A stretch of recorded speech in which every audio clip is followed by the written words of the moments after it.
کہ میں وردی پائی سی عوام دے تحفظ واسطے عوام دی سیکیورٹی واسطے میں خود دی تحفظ وچ نہیں ہے کیونکہ میرے افسران جڑے نے وہ مجبور ہو گئے تو چودھری موسیٰ لائی نے 10 منٹ تقریباً مجھے کالز کی ہیں کہ یار خدا کا واسطہ مہربانی کرو بیان چینج کرو. اگر آپ نے بیان چینج نہیں کیا تو میری سیاست ڈوب جائے گی. اور کافی سارے جڑے ورکر نے وہ میرے کو آئے بھی نے, کچھ مجھے فون بھی کرتے ہیں بھائی چودھری صاحبان جڑے تمہیں قتل کرا دیں گے, چودھری صاحب تمہیں مروا دیں گے, چودھری صاحبان نے ہوں تمہیں نہیں چھڑنا, تو ایڈی بڑی پاور نال ٹکر لے لئی. چودھری برادران سٹامپ تے اتنا زیادہ رقبہ لے کے تو تے آگے قبضہ کرنے کی کوشش کی ہے. NA71 میں چودھری عابد MNA ہے تو ابھی تک کوئی سپورٹ نہیں کی ہے اور نہ ہی ان کی سپورٹ چل سکتی ہے کیونکہ ان کی حکومت تو ہے ہی نہیں ہے. ایتھے میرے افسر یا چودھری برادران زیادتی کر لین گے لیکن اگے جا کے جواب دینا نے.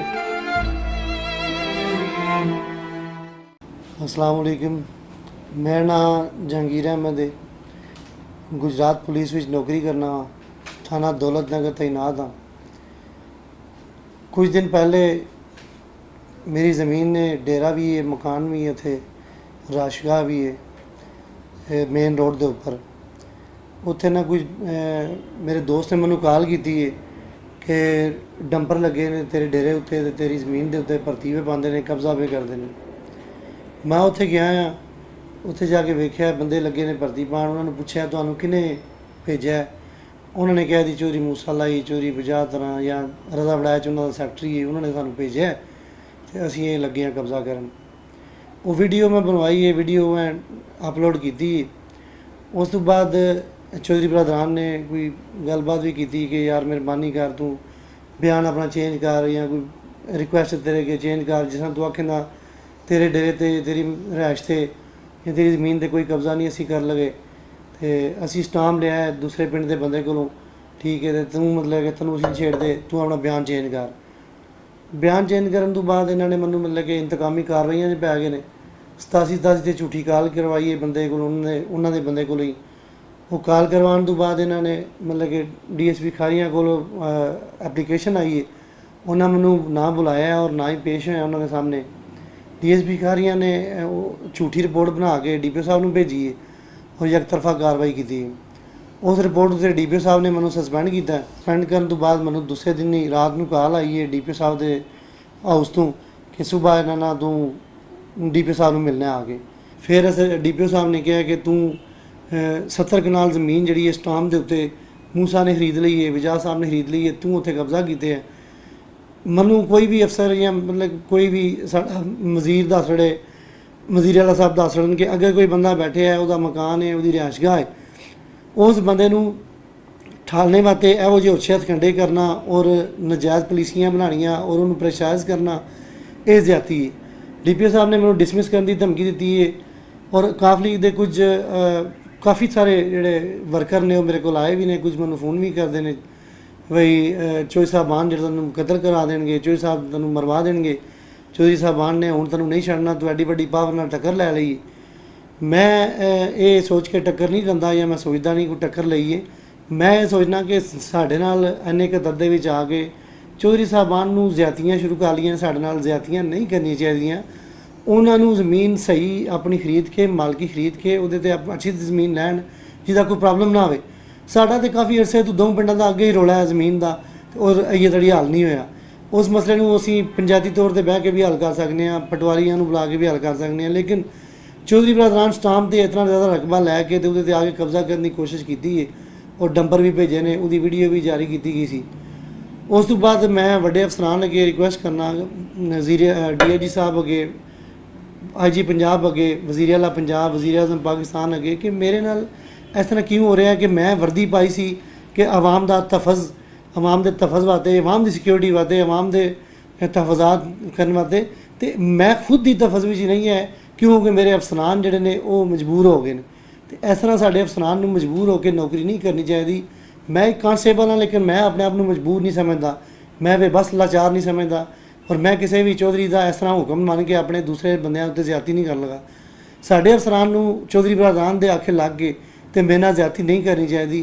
اگر انہوں نے سسپینڈ کیتا ہے تو انہوں نے نجائز کیتا ہے, زیادتی کیتی ہے, اگوں مزید تھریٹ کیتا ہے, اگر دھمکی دیتی ہے. میں انہوں نے یہ بھی کہا کہ منوں چودھری برادران تو خطرہ ہوے, چودھری برادران نقصان پہنچا سکتے ہیں, لیکن منوں کسی قسم کی اپنے افسران اگوں اپنے ڈی پی او صاحب کو یا اپنے ڈی ایس پی یا ایس ایچ او والوں کو سیکورٹی نہیں دیتی گئی، بلکہ ہر پل یوں تھریٹ ملے نے کہ یار تنو چودھری نہیں چھڑ دے، تنو چودھری نہیں چھڑ دے. میں نے چلو چودھری نہیں چھڑ دے، اللہ پاک تے بیٹھے ہے، اللہ تعالیٰ انصاف کرے گا.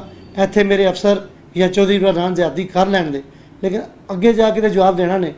انشاءاللہ اگر ایتھے زیادتی کرن گے، مینوں ڈسمس کرن گے، چودھری عمران ڈسمس کران گے، تو انشاءاللہ تعالیٰ اللہ تعالیٰ انہوں نے ضرور پوچھے گا کہ تسی ظلم انتہا کیوں کرتے رہے ہو عوام نال. وردی میری لوہان گے، سسپینڈ مینوں پہلے کر چکے نے میرے افسر، وردی لوہان گے، ڈسمس کران دے، کوئی گل نہیں. روٹی روزی اللہ پاک کول ہے، میرے افسران کول نہیں. ویسے تو میں گورنمنٹ جاب کرنا، گورنمنٹ دا ملازم ہاں، لیکن سارے محکمے جڑے نے اس طرح کیوں، مطلب کہ نہ انکوائری صحیح طرح ہوندی ہے، نہ کوئی کسی گل دا پتہ ہوندا ہے. دستی جناب چک کے سسپینڈ کیتا، چل پہ ڈسمس کیتا. یہ زیادتیاں سارے افسران بھی نہیں کرنی چاہیے. سیاسی دباؤ چاہ کے کیوں اس طرح کرتے ہیں. سارے ڈی آئی جی صاحب، آر جی صاحب، وزیر اعلیٰ پنجاب تے وزیر اعظم پاکستان عمران خان صاحب اگے ریکویسٹ ہے کہ اس گل کا نوٹس لین، تاں ہی میری مطلب کہ بھلائی ہے.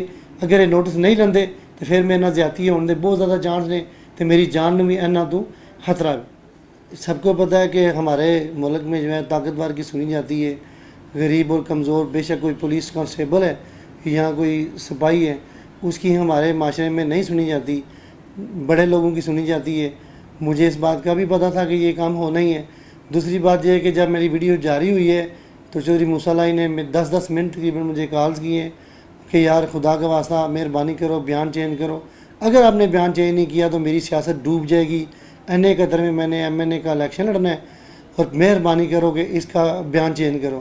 میں نے جو بیان چینج کیا ہے وہ چودھری برادران کے کہنے پہ کیا ہے، اور انہی کے کہنے پہ چینج ہوا تھا. اس کے بعد ابھی جو میں بیان دے رہا ہوں، حلف دے کے بات کر سکتا ہوں. اگر مسلمان ہیں ہم لوگ، اگر اس بات پہ کسی کو یقین ہے تو پھر وہ بات سنے اور کرے، اور کمنٹ کر سکتا ہے وہ بھی اپنے حساب سے کہ میں مسلمان ہوں. میں حلف دیتا ہوں کہ دوسرا بیان جو ہے ان کے کہنے پہ ہی میں نے دیا تھا.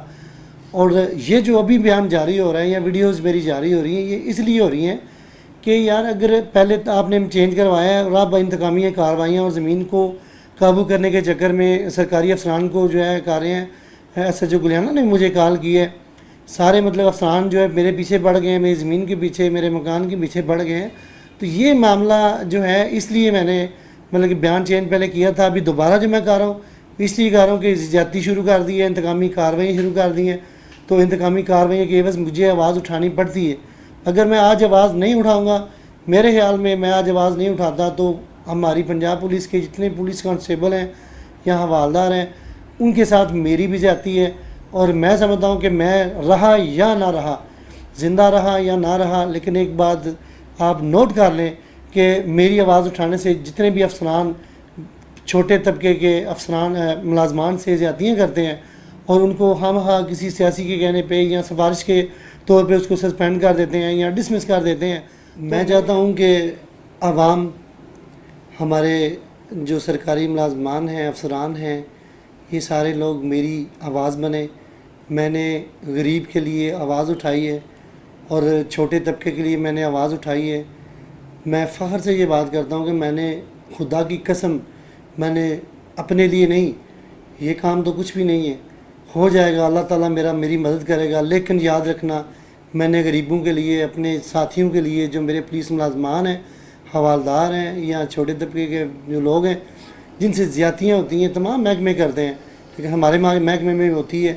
تو میں یہ چاہتا ہوں کہ میں ان کی آواز بنوں اور آپ لوگ میری آواز بنیں اور میری آواز بن کے میرا ساتھ دیں، تاکہ آگے کبھی کسی کے ساتھ اتنی زیادتی نہ ہو اور نہ ہی کوئی سوچے، نہ ہی کوئی وڈیرا اٹھ کے کھڑا ہو اور کہے کہ جی ٹھیک ہے جی یہ ڈیرا بھی اکھاڑ دو، یہ مکان بھی گرا دو، یہ قبضہ کر لو، یہ قبضہ کر لو.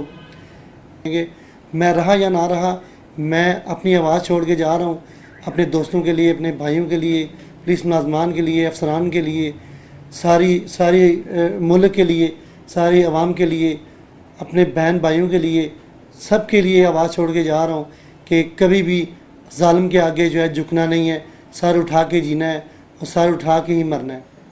قطر میں چودھری عابد رضا ایم این اے ہیں تو ابھی تک کوئی سپورٹ نہیں کی ہے اور نہ ہی ان کی سپورٹ چل سکتی ہے، کیونکہ ان کی حکومت تو ہے ہی نہیں ہے.